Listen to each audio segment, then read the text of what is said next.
Hi there, it's Martin Rapley here from Refurbishment Masterclass. In this video I'm going to talk to you about refurbishing and converting listed buildings and some of the risks that you need to be aware of when you're working with listed buildings.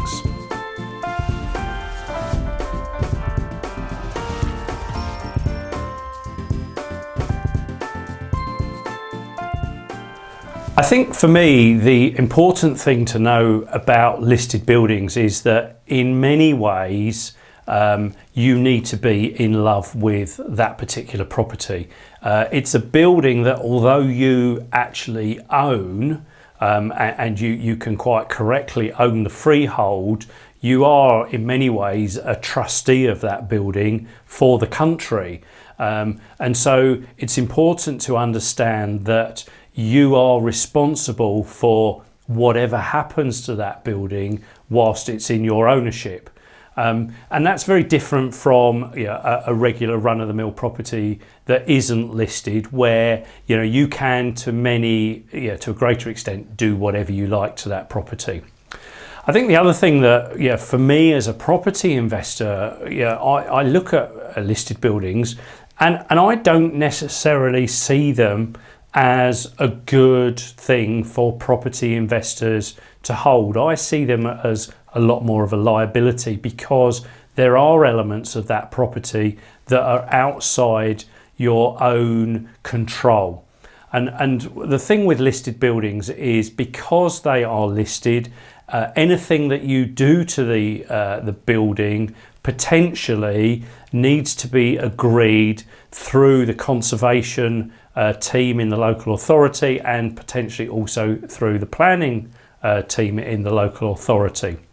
And I think this is the thing which makes them a little bit more of a risky investment.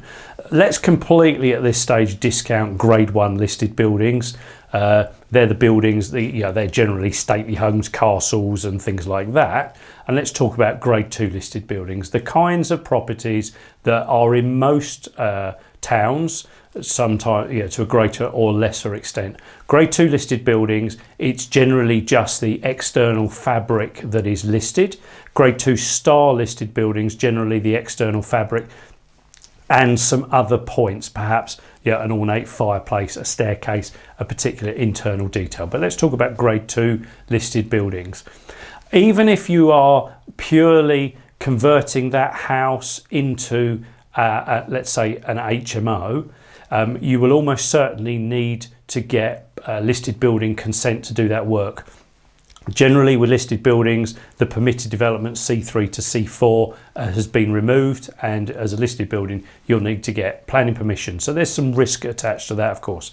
You'll also need to get listed building consent to do those works, and at that point the conservation team from the local authority will be aware of your scheme and they will get involved in your scheme.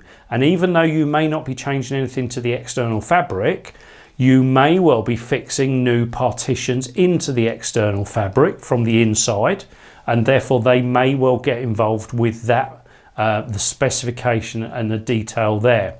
And it's not uncommon for, once the listed building people get involved with your property, it's not uncommon for them to instruct repairs to the external fabric, replacing or repairing previous poor quality repairs.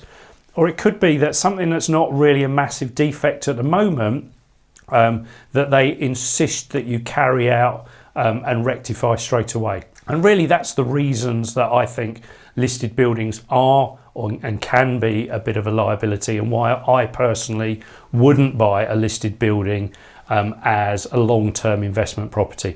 Maybe a little bit different if you're considering it from a development perspective, because clearly there's good value in selling on a nicely refurbished listed building, and people will pay a premium for that, and you can factor that into the costs. But for me, if I'm holding a property for the long term, I'd be very cautious about holding a listed building. And hopefully just by helping you understand in this video where the risks are, you make your own decision, make your own choice, but just be aware that if you're converting a property, if you're refurbishing a property that is a listed building, the conservation team from the local authority can get involved. they can very much instruct you what you can and can't do, and you can therefore, as a result, find that you are forced to spend more on your works than you might have budgeted. So yeah, ensure that you've got yourself a good contingency if you're working in a listed building. Really hope that's been of assistance to you. Please do like and share and comment below on this video, and I look forward to catching up with you on the next one.